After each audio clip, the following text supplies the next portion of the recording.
ज्यांच्यावरती खनिज मंत्रालयाची जबाबदारी देण्यात आलेली आहेत असे आपले भरत नाना, ऊर्जा खात्यामध्ये डायरेक्टर असणाऱ्या आणि सांगली जिल्ह्याच्या नेत्या सन्माननीय नीताताई, कराड नगरपालिकेच्या माजी नगराध्यक्ष सन्माननीय शारदाताई, माजी आमदार सन्माननीय आनंदराव नाना, माजी नगराध्यक्ष सन्माननीय रोहिणीताई शिंदे, सन्माननीय जगदीश दादा, सन्माननीय सत्यजित दादा, सन्माननीय मनोहर भाऊ, व्यासपीठावरची सर्वच मंडळी, सगळ्यांची नावं घ्यायला पाहिजे, परंतु सन्माननीय व्यासपीठाच्या समोर उपस्थित असलेले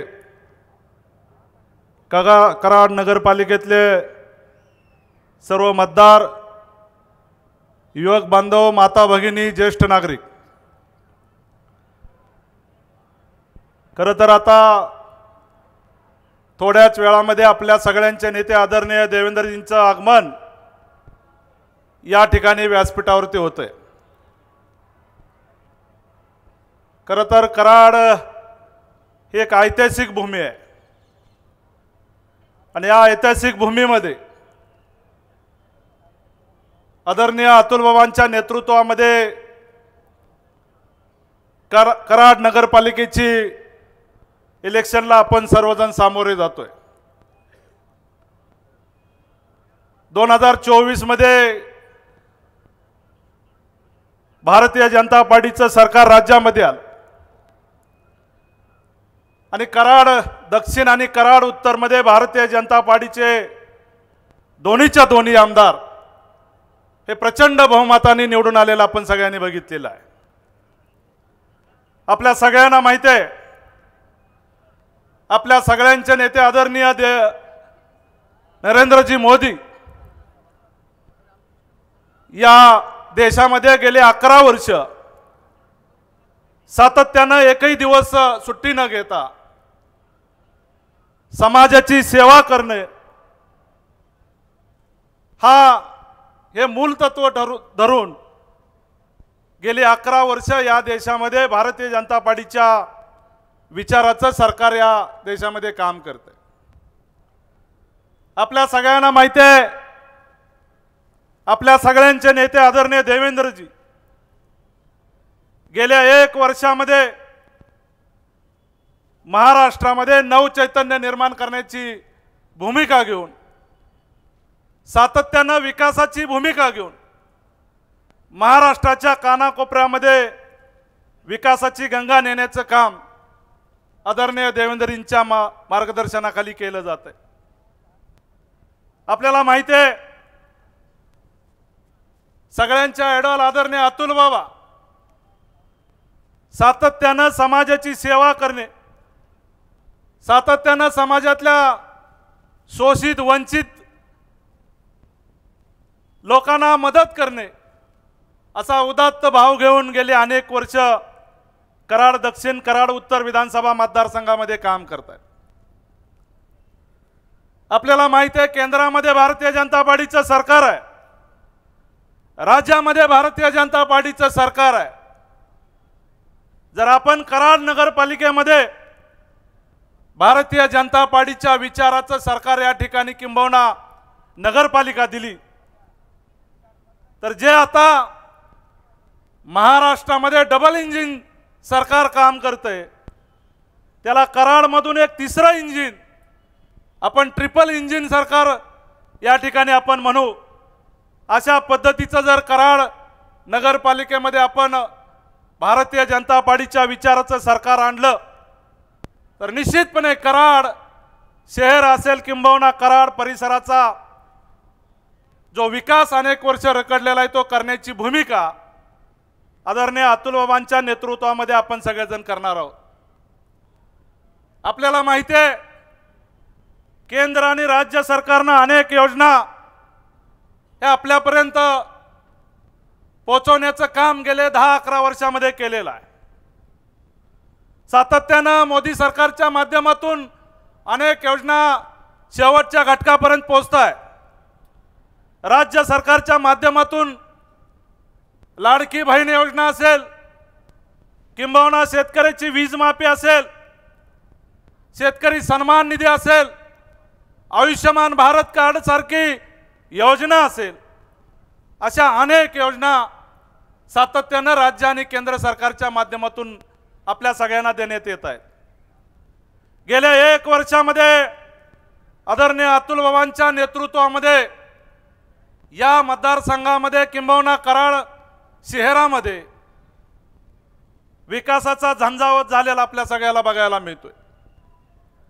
आपल्या सगळ्यांना विनंती असेल, अतुल बाबांच्या सारखा एक विजनरी नेता या कराड तालुक्याला, कराड दक्षिण विधानसभा मतदारसंघाला मिळालेला आहे आणि त्यांच्या जोडीला एक हिंदुत्ववादी विचाराचा कणखर नेता म्हणून ज्यांची आपण गणना गेले अनेक वर्ष करतोय ते नगराध्यक्ष पदाचे उमेदवार आदरणीय पावसकरांना सातत्याने कराड शहराचा विकास झाला पाहिजे ही भूमिका घेऊन गेले अनेक वर्ष सातत्याने काम करतायत। खरं तर अतुल बाबांच्या मनामध्ये कराड शहराचा एक आधुनिक शहर बनवण्याची भूमिका ही खऱ्या अर्थानं अतुल बाबांच्या डोक्यामध्ये आहे। आपल्या सगळ्यांना माहित आहे, या ठिकाणी कृष्णा कोयनेचा संगम या कराडला झालेला आपल्या सगळ्यांना माहित आहे। कराडचं औद्योगिकरण वाढतंय, कराडचं शहरीकरण वाढतंय, परंतु कराडचा विकास ज्या पद्धतीने व्हायला पाहिजे होता तो गेल्या 50 वर्षामध्ये झालेला नाही। या ठिकाणी अतुल बाबांचा नेतृत्व आपण सगळ्यांनी मान्य केलेला आहे। कराडच्या नदीचा विकास करणं असेल, कराड शहराचा आधुनिकीकरण करणं असेल, किंबहुना कराडला भविष्यामध्ये रिंग रोड बनवणं असेल, कराडला नवीन इंडस्ट्री आणणं असेल। आपल्या सगळ्यांना माहिती आहे या ठिकाणी तासवडेसारखी MIDC आहे, परंतु त्या MIDC मध्ये गेल्या 30-40 वर्षामध्ये काँग्रेसच्या काळात कधी एखादा मोठा उद्योग आलेला नाही। परंतु अतुल बाबांची सातत्याने भूमिका आहे की माझ्या या परिसरातल्या युवकाला हाताला काम मिळालं पाहिजे, शहरामध्ये स्वच्छ पाणी मिळालं पाहिजे, शहराला चांगल्या सुखसुविधा शहरातल्या लोकांना मिळाल्या पाहिजेत, अशी सातत्याने भूमिका घेऊन अतुल बाबा गेल्या 1 वर्षामध्ये काम करतायत। भारतीय जनता पार्टीचा प्रत्येक कार्यकर्ता हा समाजसेवक म्हणून काम करतोय। आपल्या सगळ्यांना माहिती आहे, प्रत्येक भारतीय जनता पार्टीचा कार्यकर्ता हा देशप्रेम म्हणून गेले अनेक वर्ष काम करतायत। खरं तर एक आपल्याला चांगली संधी आहे की या ठिकाणी निश्चितपणे कराड नगरपालिकेमध्ये भारतीय जनता पार्टीचा नगराध्यक्ष पदाचा उमेदवार आपला निवडून आलाच पाहिजे आणि त्याचबरोबर कालचे सर्वच्या सर्व उमेदवार आपले भारतीय जनता पार्टीचे निवडून आल्याशिवाय राहणार नाहीत। कारण सातत्यानं अतुल बाबांच्या वरती आपल्या नेत्यांचं लक्ष आहे, आदरणीय देवेंद्रजींचं लक्ष आहे। कराड म्हणलं की देवेंद्रजींच्या मनामध्ये कायम विकासाची भूमिका या ठिकाणी असते। कराडचा कुठलाही विषय घेऊन आपण गेलो तर इमिडिएटली देवेंद्रजी कराडच्या बाबतीमध्ये पॉझिटिव्ह विचार करून कराडसाठी लागल ती मदत करण्याची भूमिका ही देवेंद्रजींच्या मनामध्ये असते। मी आपल्या कराडवासियांना मनापासूनची विनंती करेन, कारण अतुल बाबांच्या सारखा एक विजनरी नेता आपल्यासाठी काम करतोय, पावसकर अण्णांच्या सारखा सुद्धा एक विजनरी नेता या ठिकाणी भविष्याच्या काळामध्ये नगराध्यक्ष म्हणून काम करणार आहे। त्यांच्या जोडीला सगळी खालची टीम तगडी टीम आहे। या ठिकाणी शारदाताईंच्या सारख्या अनुभवी नेतेही कराड तालुक्यामध्ये अरुण जाधव दादा सुद्धा या ठिकाणी आहेत।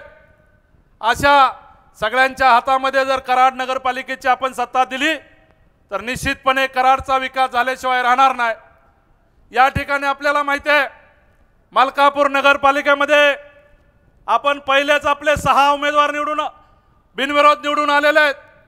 या ठिकाणी मनोहर भाऊंच्या सारखा एक तगडा नेता या ठिकाणी भारतीय जनता पार्टीच्या विचाराने भारावून आज भारतीय जनता पार्टीमध्ये प्रवेश केलेला आहे आणि त्यांच्या नेतृत्वामध्ये आज या ठिकाणी मलकापूर नगरपालिकेमध्ये सुद्धा निश्चितपणे भारतीय जनता पार्टीचे सगळेच्या सगळे उमेदवार निवडून येणार आहेत। आपल्या सगळ्यांना माहिती आहे राज्यामध्ये 100 नगरसेवक आता बिनविरोध निवडून आलेले आहेत, 3 नगराध्यक्ष सुद्धा बिनविरोध निवडून आलेले आहेत। असा झंझावत भारतीय जनता पार्टीच्या माध्यमातून महाराष्ट्रामध्ये पुढे जातोय आणि या झंझावताच्या पाठीशी आपण सगळ्यांनी खंबीरपणे उभा राहिलं पाहिजे। माझी सगळ्या मतदार बांधवांना विनंती असेल, सगळ्या भारतीय जनता पार्टीच्या बूथ अध्यक्ष, शक्ती केंद्र प्रमुख, भारतीय जनता पार्टीच्या सगळ्या कार्यकर्त्यांना विनंती असेल, पुढचे 2 दिवस आपल्यासाठी महत्त्वाचे आहेत। पुढच्या 2 दिवसामध्ये बूथवरचं प्रत्येक मतदान झालं पाहिजे। आपल्या उमेदवाराला कसं मत होईल, कमळ चिन्हावरती कसं मत होईल, ही जबाबदारी घेऊन पुढचे 2 दिवस आपण काम केलं पाहिजे। आपल्याला विश्वास आहे या ठिकाणी निश्चितपणे कराड नगरपालिकेमध्ये सगळेच्या सगळे उमेदवार निवडून आल्याशिवाय राहणार नाहीत। त्याचबरोबर मलकापूर नगरपालिकेमध्ये सगळेच्या सगळे उमेदवार निवडून आल्याशिवाय राहणार नाहीत। आपल्याला सगळ्यांना विश्वास आहे सातारा जिल्ह्यामधल्या सगळ्या नगरपालिका आणि नगरपरिषदेमध्ये भारतीय जनता पार्टीचा झेंडा फडकल्याशिवाय राहणार नाही। मला एवढंच आजच्या कार्यक्रमाच्या निमित्तानं आपल्या सगळ्यांच्या समोर संबोधित करतो। आपण या ठिकाणी मोठ्या संख्येने उपस्थित राहिला त्याबद्दल सगळ्यांचे धन्यवाद मानतो आणि माझे 2 शब्द संपवतो। जय हिंद, जय महाराष्ट्र। धन्यवाद। आदरणीय महाराष्ट्राचे लाडके मुख्यमंत्री नामदार देवेंद्र फडणवीस येऊन कराडमध्ये आणि मलकापूरमध्ये कमळ फुलवूया। आपलं सर्वांचं स्वागत आहे मंडळी, सुस्वागतम सुस्वागतम। साहेबांचं कराड नगरीत आगमन, मनपूर्वक स्वागत, सुस्वागतम सुस्वागतम सुस्वागतम। तुफान नेतृत्व साहेबांचं आगमन होतंय कराड नगरीत, मनपूर्वक स्वागत आहे। माननीय नामदार चंद्रकांत दादा पाटील उच्च चित्र शिक्षण मंत्री दादा, आपले हार्दिक स्वागत आहे, सुस्वागतम। कराड दक्षिणचे लोकप्रिय आमदार आदरणीय भोसले बाबा, कराड उत्तरचे आमदार आदरणीय मनोज दादा घोरपडे, विनायकांना पावसकर, कराड नगरीचे भारतीय जनता पार्टीचे नगराध्यक्षपदाचे अधिकृत उमेदवार, मनपूर्वक स्वागत, सुस्वागतम। या ठिकाणी मुख्यमंत्री साहेबांचं या ठिकाणी स्वागत होत आहे।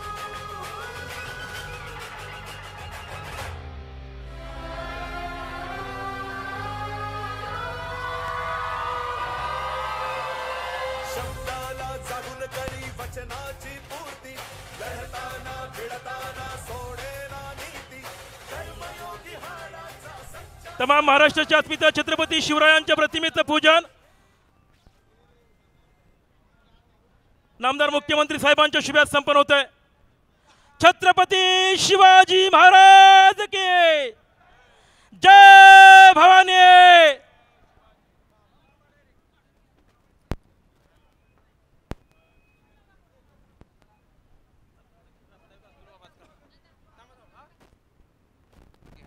या ठिकाणी मुख्यमंत्री साहेबांचं स्वागत होत आहे।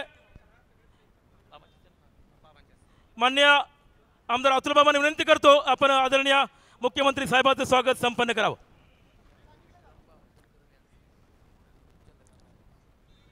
तसेच नामदार चंद्रकांत स्वागत विक्रमजी पावसकर करतील। राज्याचे उच्चतंत्र शिक्षण मंत्री चंद्रकांत पाटील यांचंही स्वागत होत आहे।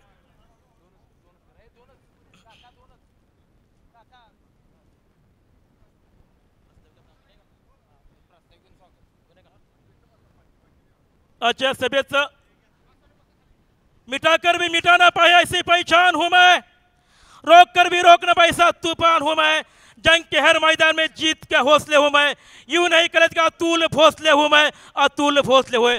आमदार अतुल बाबा भोसले आपल्याशी संवाद साधतायत।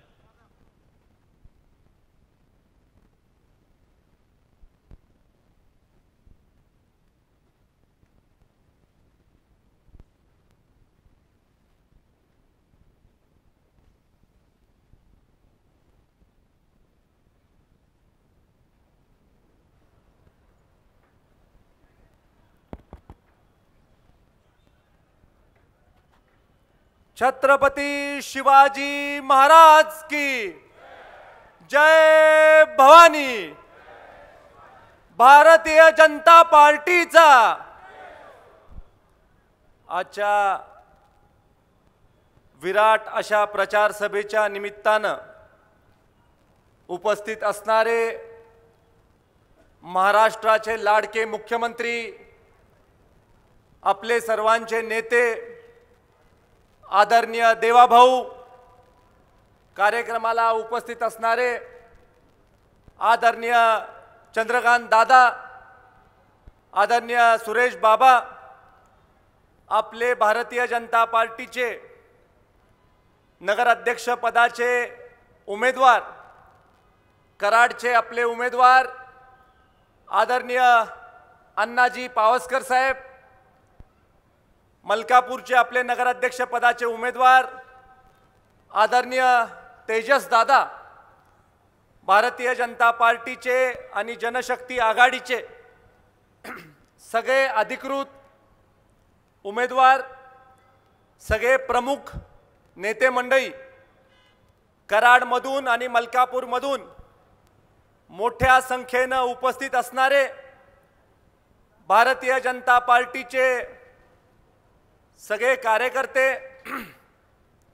माता भगिनी, तरुण मित्रांनो आणि पत्रकार बांधवांनो,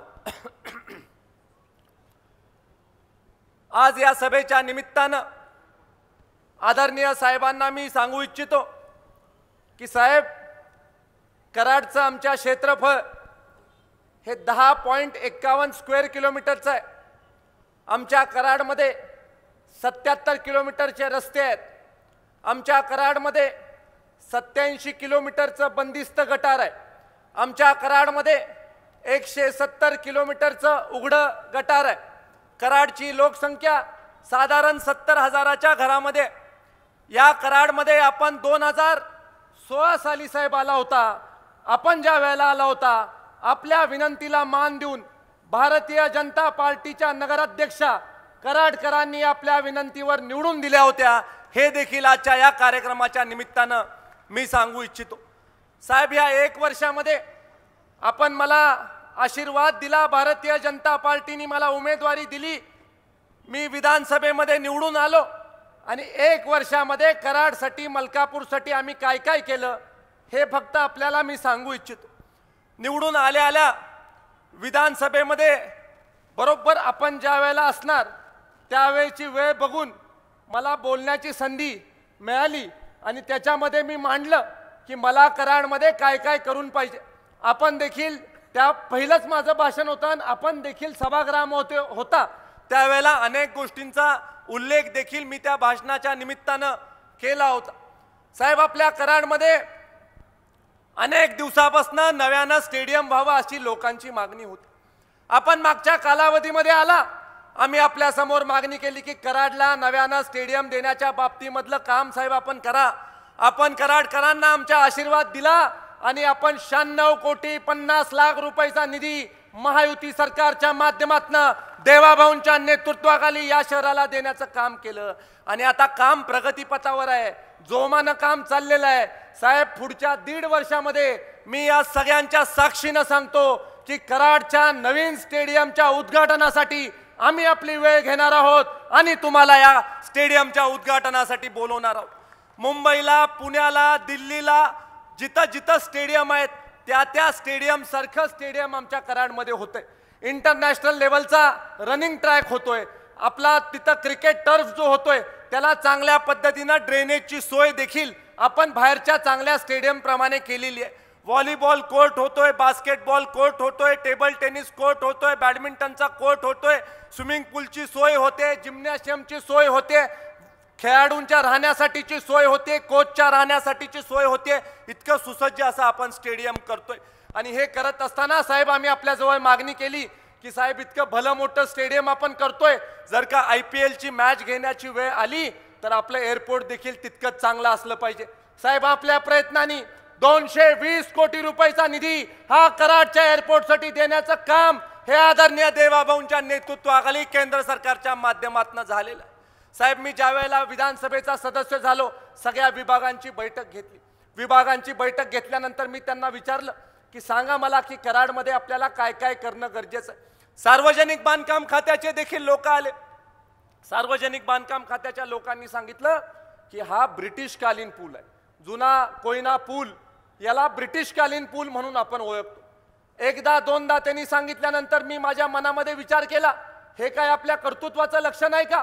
78 वर्ष झाले देशाला स्वातंत्र्य मिळून आणि 78 वर्षांनी आपण म्हणतोय की हा ब्रिटिशकालीन पूल आहे आणि इथं अवजड वाहतूक होऊ शकत नाही.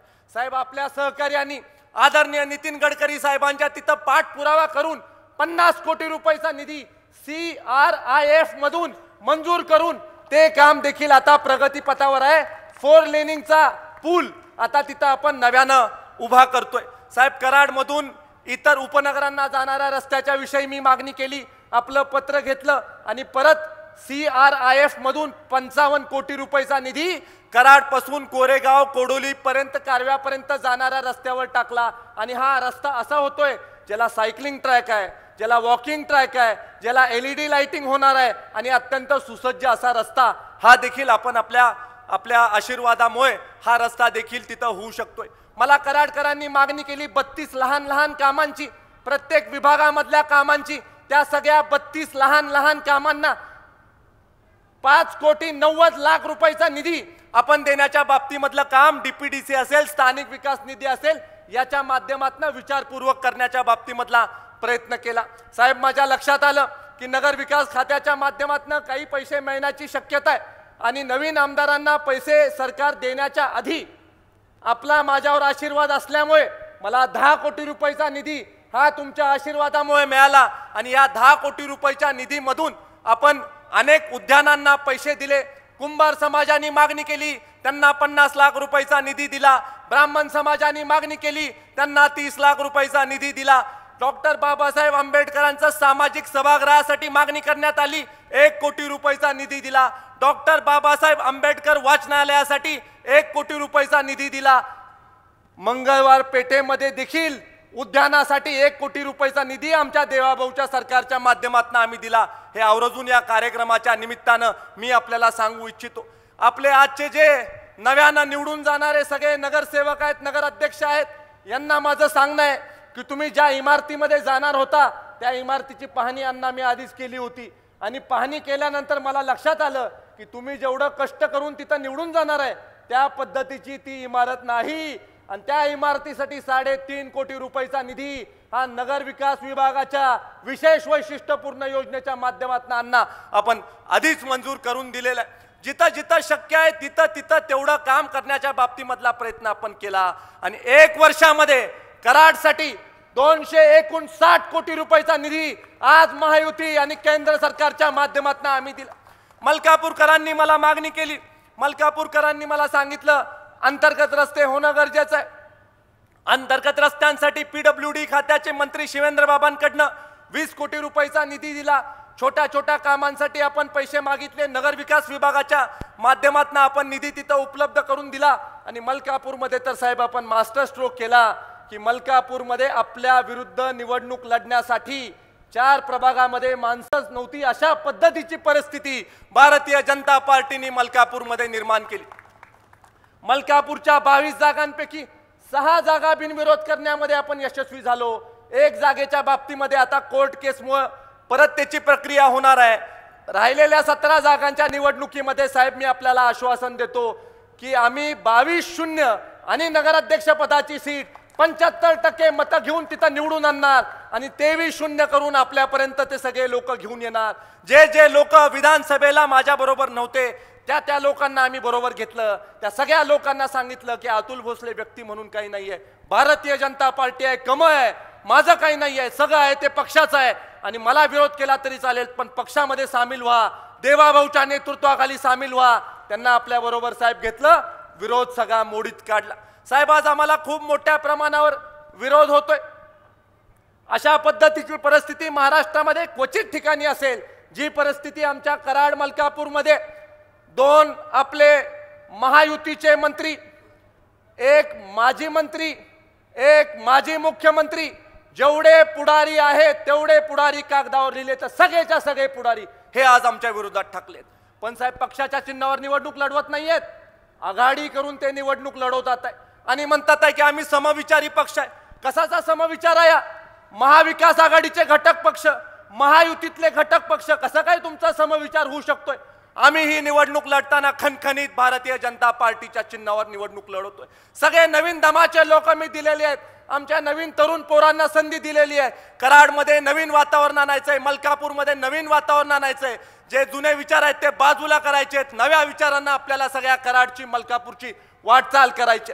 आज मलकापूरकरांनी साहेब आमच्याकडे मागणी केली, मलकापूरकरांनी मागणी केली की त्यांची जी पाणी पुरवठा योजना आहे, जी चांगली पाणी पुरवठा योजना आहे त्याचा विस्तारीकरण करायचंय. निश्चित स्वरूपी त्या विस्तारीकरणासाठी देवाभाऊंचा आशीर्वाद हा तुमच्या बरोबर राहील.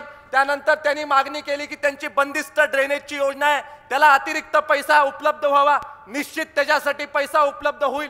मलकापूर शहराला आदर्श शहर करण्यासाठी जे काही लागेल ते आमचे आदरणीय देवाभाऊ इथं मंजूर करून देतील एवढं आश्वासन तुम्हाला आजच्या या कार्यक्रमाच्या निमित्तानं मी देऊ इच्छितो. आमच्या कराडकरांचं स्वप्न आहे साहेब, ज्या पद्धतीनं गंगा आरती होते त्या पद्धतीने माझी कृष्णामाईची आरती झाली पाहिजे असं आमचं स्वप्न आहे.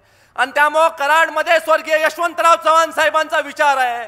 स्वर्गीय यशवंतराव चव्हाण साहेबांच्या विचारांनी हे शहर पुढे चाललेलं आहे आणि स्वर्गीय चव्हाण साहेबांच्या स्मृतीस्थळाचं redevelopment, elevated necklace road, Karad शहराला पुरापासून वाचवण्यासाठी पूर संरक्षण भिंत असा भला मोठा प्लॅन साहेब मी आपल्या जवळ दिलेला आहे. आणि मला एक माहित आहे की जसं साबरमतीला रिव्हरफ्रंट डेव्हलपमेंट झालंय तशा पद्धतीचं रिव्हरफ्रंट डेव्हलपमेंट आपण कराडला करून द्याल आणि एका दिवशी कराडमध्ये ही कृष्णा नदीची आरती आपण घेऊ शकू अशा पद्धतीचं दिव्य स्वप्न साहेब आम्ही पाहिलेलं.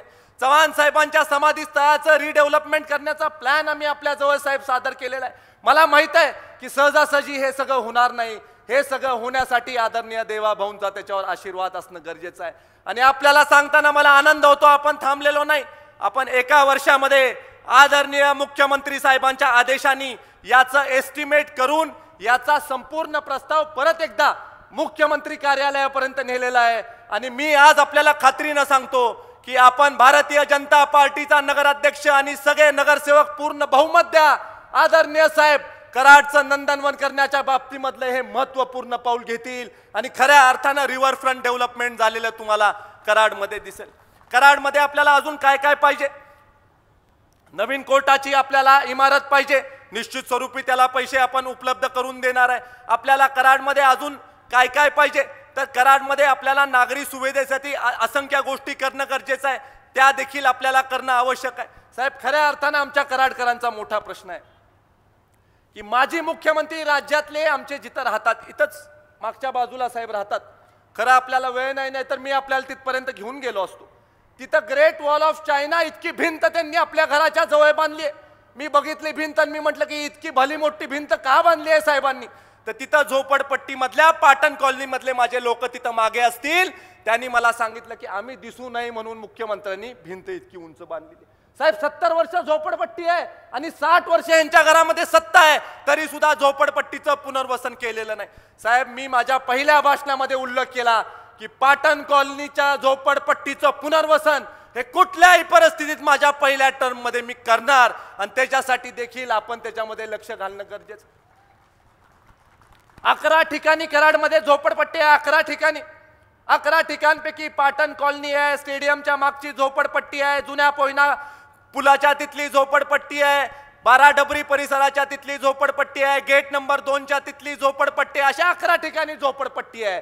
मलकापूरमध्ये 3 ठिकाणी झोपडपट्टी आहे. तिथं शब्द दिलाय झोपडपट्टीमध्ये आपण की लागेल तेवढे फ्लॅट आपण उपलब्ध करून देऊ आणि प्रत्येक फ्लॅट मध्ये चहा प्यायला आपण जाऊ शकू इतका चांगल्या दर्जाचा फ्लॅट सगळ्या झोपडपट्टी वासियांना आपण देणार. मला माहित आहे निवडणुकीच्या निमित्तानं काही लोक तुमच्याकडे येतील, काही लोक दादागिरी करतील, काही लोक आमिष दाखवतील, पण आपण कमळ आणि भारतीय जनता पार्टीच्या पाठीशी उभं राहावा. कमळ आणि भारतीय जनता पार्टीच्या पाठीशी उभा राहिला की झोपडपट्टीचं पक्क घर करण्याच्या बाबतीमधलं काम मोदीजींच्या विजन प्रमाणे आणि देवेंद्रजींच्या विजन प्रमाणे आपण इथं करू आणि कराड आणि मलकापूरला झोपडपट्टी मुक्त केल्याशिवाय आपण राहणार नाही. एवढं देखील या कार्यक्रमाच्या निमित्तानं मी आपल्याला सांगू इच्छितो. मला माहित आहे की मी माझ्या राजकीय कारकिर्दीमध्ये रिस्क घेतली. अनेक लोक मला सांगत होते की जुळवून घ्या, अबाधित राहा. पण मी आमच्या साहेबांकडनं शिकलोय, कधीही विरोधात असलं म्हणून घाबरायचं नाही, कधीही सत्यासाठी भांडायला थांबायचं नाही, कधीही आपल्या माणसाला आपल्या खांद्यावर घ्यायला दमायचं नाही. आणि हे आम्ही काम केलं आणि नव्या दमाची लोक उभा केली. बलाढ्य पुढं कोण पण असू दे, मी सुद्धा लोकांना वाटत असेल की तिकडं खूप मोठ्या नेत्यांची फौज आहे, पण मी सुद्धा साधा सुद्धा आमदार नाही. मी साहेबांचा लाडका आमदार आहे. मी जरी पहिल्या टर्मचा आमदार असलो तरी साहेबांचा माझ्या डोक्यावर आशीर्वाद आहे. आणि माझी जरी ताकद कमी असली तर आमच्या साहेबांची ताकद खूप मोठी आहे. कोण जर का म्हणत असेल की आमच्याकडे तिजोरी आहे तर बँकेचा मालक आमच्याकडे आहे. आम्ही कमी पडणार नाही. भारतीय जनता पार्टीला निवडून आणणार, दोन्ही नगर अध्यक्ष निवडून आणणार, अण्णांना निवडून आणणार, तेजसला निवडून आणणार. आणि साहेब अभिमानाने म्हणतील की कराड हा माझा बालेकिल्ला आहे, मलकापूर हा माझा बालेकिल्ला आहे. याच्यासाठी आपल्याला हात जोडून सगळ्यांना विनंती करतो की आपण आमच्या पाठीशी उभं राहावा, भारतीय जनता पार्टीच्या पाठीशी उभं राहावा. मला कधीही अपयश आलं म्हणून मी थांबलो नाही. परत परत मी तुमच्या दारात येत राहिलो आणि परत परत आल्यानंतर तुम्ही मला आशीर्वाद दिलेला आहे. मला त्या आशीर्वादाचं मोल आहे. मला माहित आहे की या आशीर्वादाने मला खूप पुढे जायचंय आणि त्यामुळे मी नेत्याला नाराज करायला थांबत नाही, नेत्याला नाराज करायला घाबरत नाही. पण जनतेबरोबर बेईमानी आपल्याकडून कधी होणार नाही, जनतेचा विश्वास कधी मी तोडणार नाही. आणि त्यामुळे आपण सगळ्यांनी माझ्यावर आशीर्वाद ठेवावा. येणाऱ्या 2 तारखेला आपण भारतीय जनता पक्षाबरोबर राहावं. आदरणीय अण्णा आणि अण्णांची सगळी टीम, आदरणीय तेजस्वी आणि तेजस्वीची सगळी टीम ही आपण निवडून द्या. आणि एकच लक्षात ठेवा, मी एकटा नाही, माझ्या मागे हात खूप मोठा आहे. एवढं सांगून थांबतो. जय हिंद, जय महाराष्ट्र. कराड मलकापुर से मुंबई तक और मातोश्री से लेकर बारामती तक करिश्मा सिर्फ आपका चलता है. कोई कुछ भी कहे साहब, इलाका कौन सा भी हो, धमाका सिर्फ फडणवीस का होता है, फडणवीस का होता है. नामदार देवेंद्र फडणवीस साहब जनसभा को संबोधित करेंगे. भारत माता की, भारत माता की, छत्रपति शिवाजी महाराज की, धर्मवीर छत्रपति संभाजी महाराज की. जय भवानी, जय भवानी, जय जय जय जय जय भवानी, जय जय जय जय जय शिवाजी. हिंद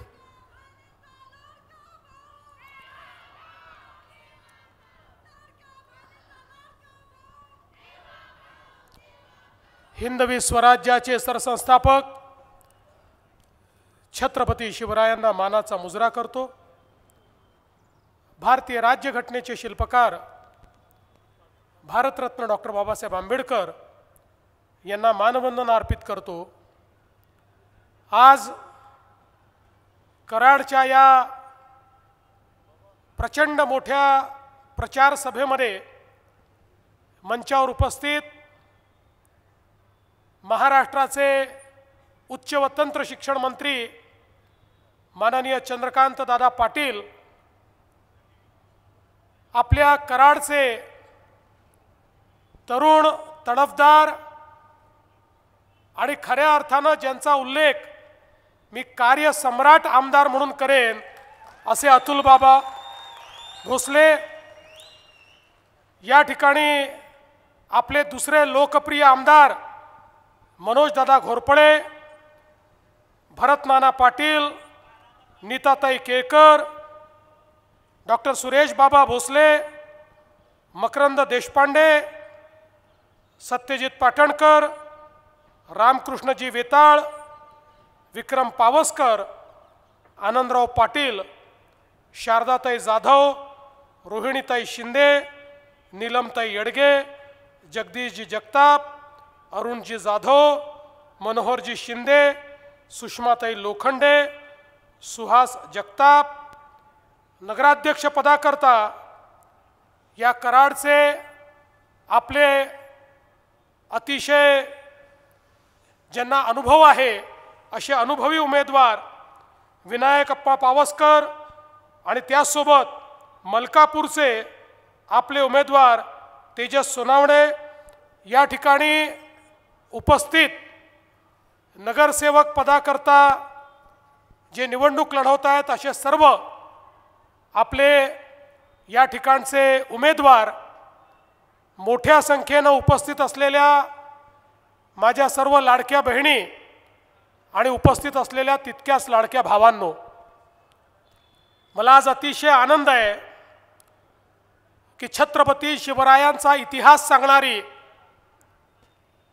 अशा प्रकारची ही नगरी या कराडमध्ये या ठिकाणी मी पुन्हा एकदा आपल्यामध्ये उपस्थित आहे। नुकतंच बाबांचं भाषण झालं आणि अतिशय सुंदर अशा प्रकारचे विचार बाबांनी आपल्यासमोर मांडले। खरं म्हणजे 2016 साली देखील मी आपल्याला विनंती केली होती की कराडमध्ये आपला नगराध्यक्ष द्या, आणि त्यावेळी माझ्या विनंतीला मान देऊन आपण नगराध्यक्ष दिला, आणि जो काही काळ आपली सत्ता होती त्या काळामध्ये आपण कराडमध्ये अनेक कामं करण्याचा प्रयत्न केला। बंधू भगिनींनो, ही निवडणूक खऱ्या अर्थानं लोकशाहीचा उत्सव आहे। आपल्या भारताचं जे संविधान आहे, या संविधानाने आपल्याला लोकशाहीचे काही अधिकार दिले आहेत। सगळ्यात महत्त्वाचा अधिकार काही दिला असेल तर या देशातल्या प्रत्येक व्यक्तीला एक मताचा अधिकार हा लोकशाहीने दिला आहे। या ठिकाणी टाटा, बिर्ला, अडाणी, अंबानी यांनाही एकच मत देता येतं, आणि तुम्हाला आणि मला एकच मत देता येतं। प्रत्येकाला एक मताचा अधिकार या ठिकाणी मिळालेला आहे, आणि हा एक मताचा अधिकार देताना एक मोठी जबाबदारी ही देखील आता आपल्यावर आलेली आहे, योग्य अशा प्रकारचे लोक निवडण्याची। आपण लोकसभेमध्ये मतदान करून देशाचा प्रधानमंत्री कोण होईल हे ठरवतो, आपण विधानसभेमध्ये मतदान करून राज्याचा मुख्यमंत्री कोण होईल हे ठरवतो, आणि आपल्या शहरामध्ये मतदान करून 5 वर्ष आपल्या शहराचं प्रशासन कोण चालवेल याचा निर्णय आपण करत असतो। आणि म्हणून या लोकशाहीच्या उत्सवामध्ये आपल्या सर्वांना अतिशय विचारपूर्वक अशा प्रकारचा निर्णय घेणं हे महत्त्वाचं आहे। बंधू भगिनींनो, आपण जर बघितलं तर आपला देश स्वतंत्र झाल्यापासनं 60-65 वर्ष आपल्या राज्यकर्त्यांच्या माध्यमातून विकासाचं केंद्र हे गाव होतं। राज्यकर्ते म्हणायचे की गावाचा विकास म्हणजे देशाचा विकास, आणि ते योग्य होतं, कारण छोट्या छोट्या गावांमध्ये भारत वसला होता। पण त्याच वेळी या भारतामध्ये काही शहरं देखील होती। दुर्दैवाने त्या शहरांकडे राज्यकर्त्यांचं दुर्लक्ष झालं। 60-65 वर्ष केंद्रातलं सरकार असो का राज्यातलं सरकार असो, शहरांकरता केंद्रित अशा प्रकारच्या योजना, व्यवस्था, निधी असं कधीच नियोजन या ठिकाणी करण्यात आलं नाही। परिणाम काय झाला आपण बघा, शेवटी गावातनं लोक शहराकडे आले। शिक्षण, आरोग्य, रोजगाराकरता, अन्न, वस्त्र, निवाऱ्याकरता त्याच्या संधी आहेत म्हणून लोक शहराकडे आले, आणि शहराकडे आल्यानंतर अवस्था अशी झाली की आल्यानंतर लोकांना राहायला जागा नव्हती, त्यामुळे लोकांनी अतिक्रमण केले, झोपडपट्ट्या तयार झाल्या, जिथे ज्याला जशी जागा मिळेल तसा तो राहू लागला। त्यामुळे शहरातलं घनत्व त्या ठिकाणी मोठं झालं। मग लोकसंख्या वाढली तर पिण्याच्या पाण्याच्या समस्या तयार झाल्या, लोकसंख्या वाढली तर मग या ठिकाणी नाल्या काढून त्या नाल्यांच्या माध्यमातून मैलाचं पाणी त्या ठिकाणी व्हायला लागलं। त्या सांडपाण्यामुळे त्या ठिकाणी रोगराई पसरायला लागली, मच्छर तयार झाले, त्या ठिकाणी वासाचं साम्राज्य तयार झालं, आणि हेच घाणेरडं पाणी आपल्या विहिरींमध्ये जायला लागलं, आपल्या नाल्यांमध्ये, नदीमध्ये, आपल्या तलावांमध्ये जायला लागलं। परिणाम असा झाला की एक प्रकारे जे आपलं जीवनमान आहे ते खाली खाली होत गेलं। आणि मग त्याच वेळी इतक्या मोठ्या प्रमाणात लोकसंख्या वाढायला लागली, पण कचऱ्याच्या संदर्भात कुठली योजना नव्हती, आणि म्हणून ठिकठिकाणी कचऱ्याचे ढीग जमा झाले।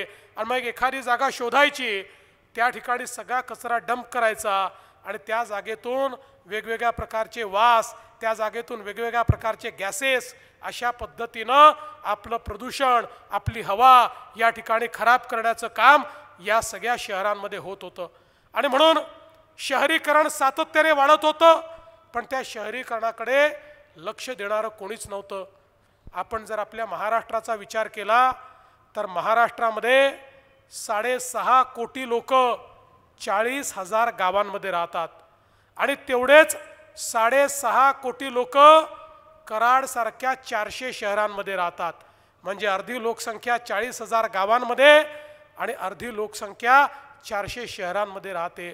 या 400 शहरांमध्ये शिक्षण आरोग्याच्या संधी आहेत, या 400 शहरांमध्ये रोजगाराच्या संधी आहेत, पण त्या ठिकाणी लोकांचं जीवनमान सुधारण्याकरता 60-65 वर्ष कुठल्याही योजना झाल्या नाहीत.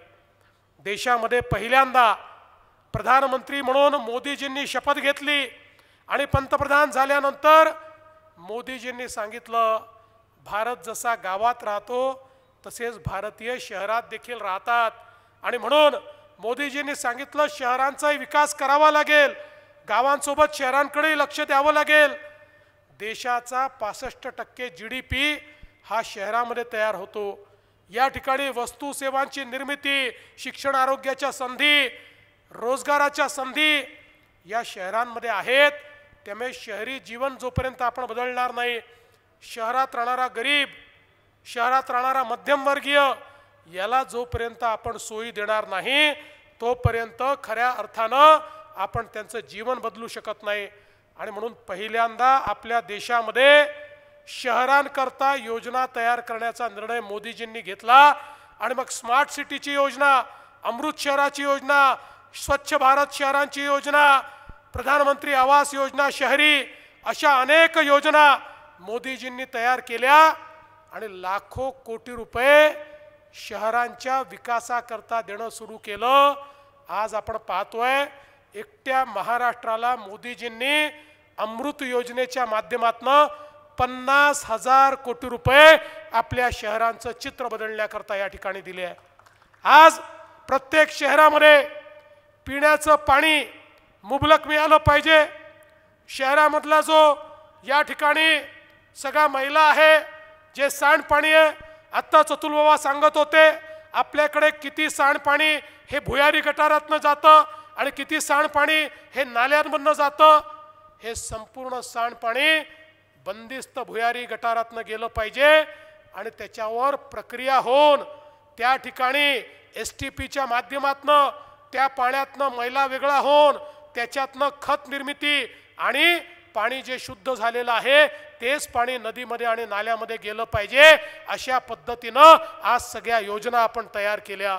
आपला जो कचरा आहे या कचऱ्यावर स्वच्छ भारतच्या अंतर्गत मोठ्या प्रमाणात प्रक्रिया आता आपण चालू केली.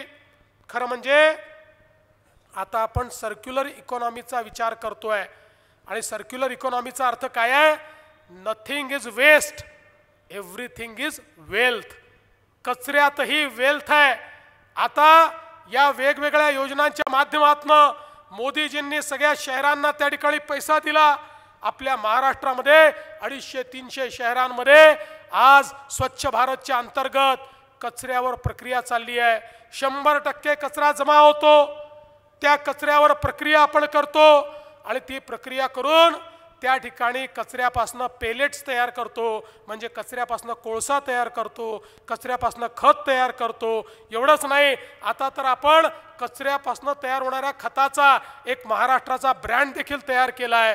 आणि थोडी मोठी शहरं जी आहेत त्या ठिकाणी कचऱ्यापासून गॅस तयार करतो आणि कचऱ्यापासून विद्युत निर्मिती देखील आपण करतो. म्हणजे आता कचरा ही आपली लायबिलिटी नाही आहे, तर आता कचरा ही खऱ्या अर्थानं आपल्याकडे वेल्थ निर्माण करणारी गोष्ट झाली आहे. पण या सगळ्या गोष्टी करता जो काही निधीची कमतरता होती, आज मोदीजींच्या माध्यमातून आणि राज्य सरकारच्या माध्यमातून त्याकरता मोठ्या प्रमाणात आपण व्यवस्था उभ्या केल्या आहेत. आज आपण पाहू शकतो लोकांनी वेगवेगळ्या ठिकाणी अतिक्रमण केली आहेत.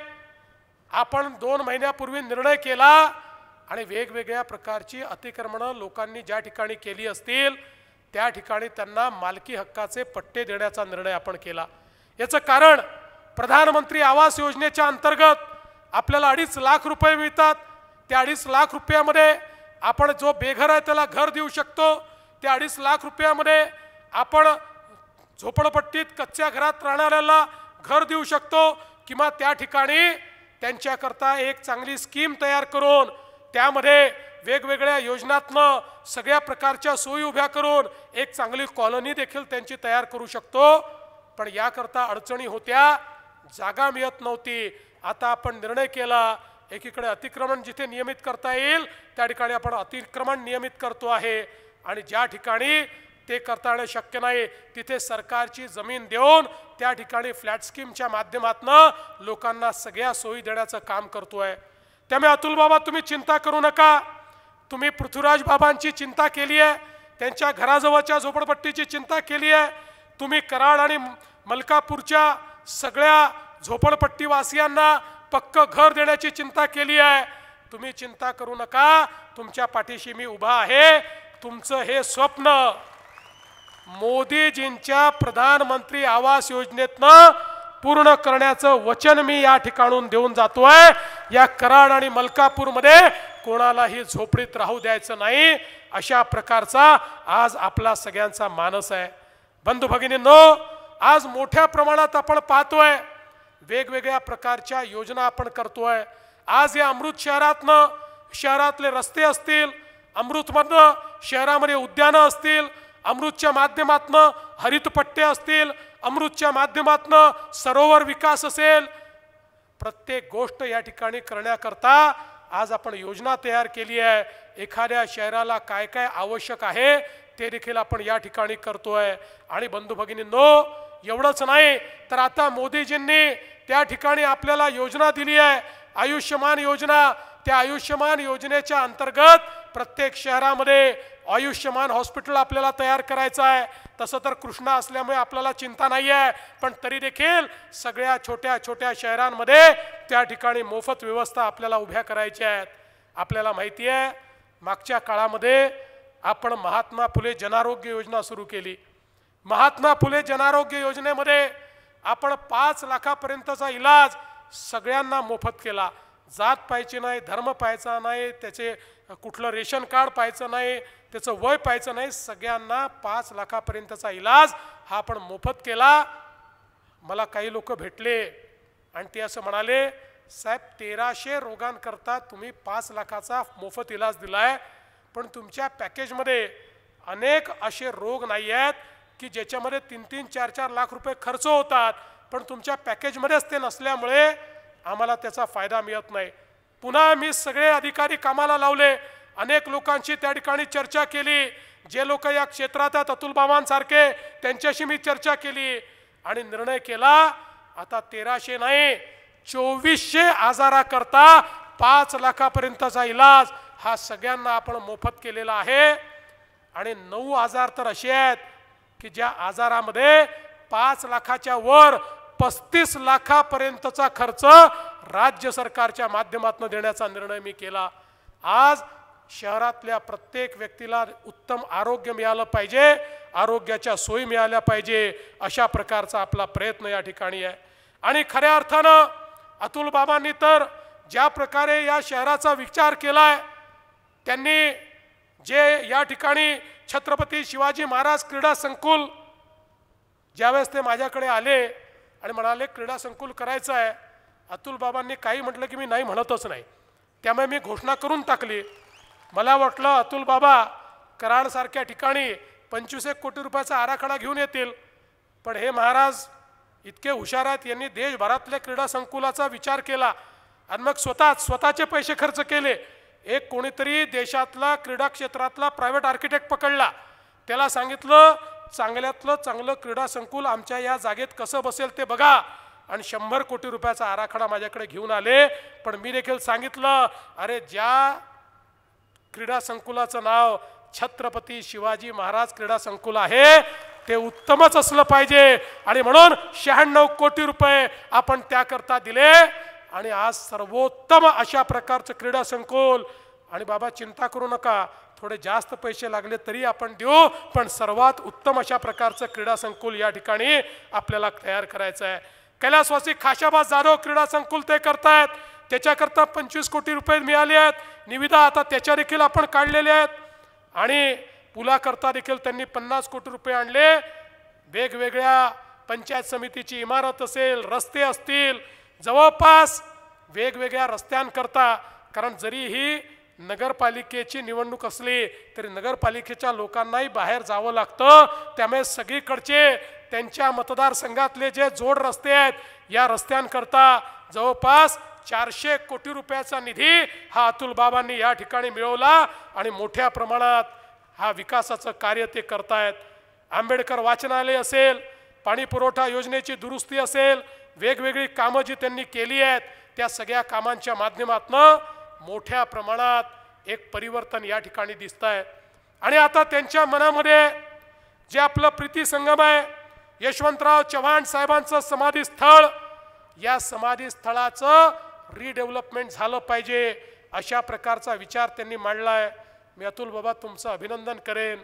ज्यांनी महाराष्ट्राचा सुवर्ण कलश आणला त्या यशवंतरावांच्या समाधीचा विचार इतक्या वर्षात पुन्हा कोणी केला नाही. एकदा जे काम झालं त्यानंतर कोणी त्याच्याकडे पाहिलं नाही, पण तुम्ही अतिशय सुंदर त्याचा आराखडा तयार केला आणि त्यासोबत त्या ठिकाणी कृष्णामाईच्या तीरावर चांगल्या प्रकारे रिव्हर डेव्हलपमेंट झालं पाहिजे आणि कराड ते विटा हा एलिव्हेटेड हायवे झाला पाहिजे. अशा प्रकारचं एक स्वप्न तुम्ही बघितलेलं आहे. मी तुम्हाला एवढं सांगू इच्छितो, मंजिलें उन्हीं को मिलती है जिनके सपनों में जान होती है. मंजिलें उन्हीं को मिलती है जिनके सपनों में जान होती है. अरे पंख से कुछ नहीं होता, हौसलों से उड़ान होती है. हे काम मोठं आहे, एखाद्या नगरपालिकेला झेपणारं काम नाही आहे, पण अतुल बाबा त्या व्यक्तीचं नाव आहे जो मोठे स्वप्न पाहतो आणि देवाभाऊ त्या व्यक्तीचं नाव आहे जो मोठे स्वप्न पूर्ण करण्याकरता मदत करतो. त्यामुळे चिंता करू नका. या ठिकाणी तुम्हाला हे जे स्मार्ट आणि मॉडेल अशा प्रकारचं कराड तयार करायचं आहे त्याकरता पूर्णपणे तुम्हाला मदत ही राज्य सरकारच्या माध्यमातून निश्चितपणे आपण या ठिकाणी करू. बंधू भगिनींनो, खऱ्या अर्थानं कराडची जी निवडणूक आहे ही निवडणूक यावेळेस एक वेगळ्या प्रकारची निवडणूक होते आहे. मी तर आता गेले 8-10 दिवस वेगवेगळ्या शहरांमध्ये चाललो आहे. त्या ठिकाणी जाऊन भाषणं करतो, रोज 5-6 सभा घेतो. मी कुठल्याही सभेमध्ये कोणावर टीका करत नाही. मी कुठल्याही सभेमध्ये कुठल्या पक्षाला उणं बोलत नाही. कारण माझं पक्का आहे, आपला विश्वास आहे, आपल्या जो विकासाचा कार्यक्रम आहे त्यामुळे आपल्याला काही दुसरं बोलण्याची आवश्यकता नाही. आम्ही काय केलं आहे आणि काय सांगणार आहोत याच्या आधारावर मी एक सकारात्मक मत आपल्याला मागण्याकरता या ठिकाणी आलो आहे. पण कराडमध्ये अतुल बाबांना चारीकडनं घेरण्याचा प्रयत्न चालू आहे. आपलेही आणि विरोधकही सगळे एक झाले आहेत. सगळ्यांना मिळून वाटतं हे जे उमद नेतृत्व आहे हे जास्त मोठं झालं तर कदाचित आपल्याला अडचण होईल आणि म्हणून अभिमन्यूप्रमाणे त्यांना घेरण्याचं काम चाललं आहे. पण जसं मी नेहमी सांगतो, आम्ही आधुनिक अभिमन्यू आहोत. अभिमन्यू बिचारा त्या युद्धामध्ये महाभारताच्या त्याला चक्रव्यूहात शिरणं माहिती होतं पण बाहेर पडणं माहिती नव्हतं. पण प्रभू श्रीकृष्णाच्या आशीर्वादाने आम्हाला बाहेर पडणं देखील माहिती आहे आणि म्हणून हा जो चक्रव्यूह अतुल बाबाच्या आजूबाजूला तयार केलाय त्याला भेदून या ठिकाणी अतुल बाबा या कराडमध्ये आपला झेंडा लावल्याशिवाय राहणार नाही.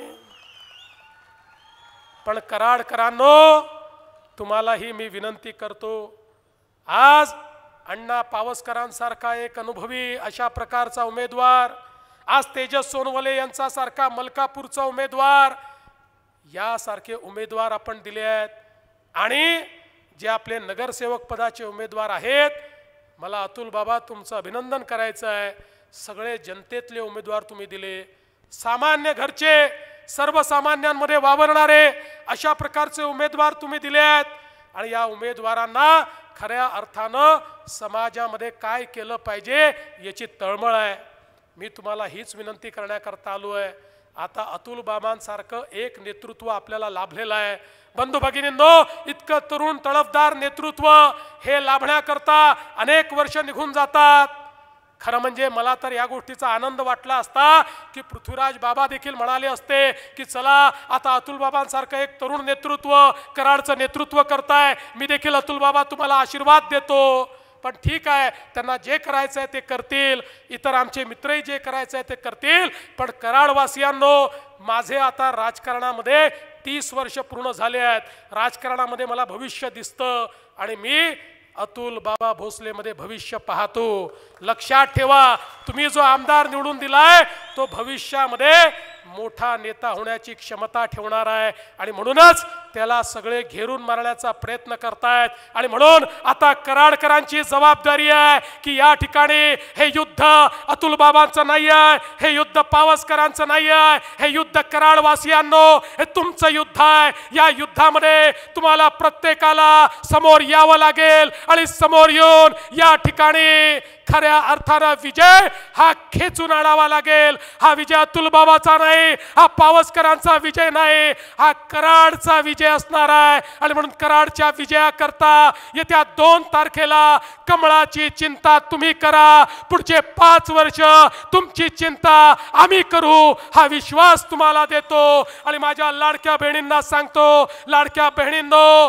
तुमचा देवा भाऊ जोपर्यंत आहे तोपर्यंत लाडकी बहीण योजना सुरूच राहील. आणि आता तर लाडक्या बहिणींना आम्ही लखपती दिदी करणार आहोत. त्यामुळे बहिणींच्या हाती भावांचं भवितव्य देऊन मी या ठिकाणून चाललो आहे. माझ्या बहिणींनी आता या ठिकाणी या निवडणुकीची धुरा हाती घ्यायची आहे आणि पुन्हा एकदा एक प्रचंड असा विजय या ठिकाणी प्राप्त करायचा आहे. धन्यवाद. जय हिंद, जय महाराष्ट्र. लाडके देवा भाऊ आपल्या व्यस्त प्रचार दौऱ्यातून कराड मतदार बंधू भगिनींना आवाहन करण्यासाठी आले आहेत, त्याबद्दल त्यांचे मनापासून आभार. देवाभाऊ, आपण नेहमीच डॉक्टर अतुल बाबांच्या माध्यमातून भरघोस निधी उपलब्ध करून देत आहात.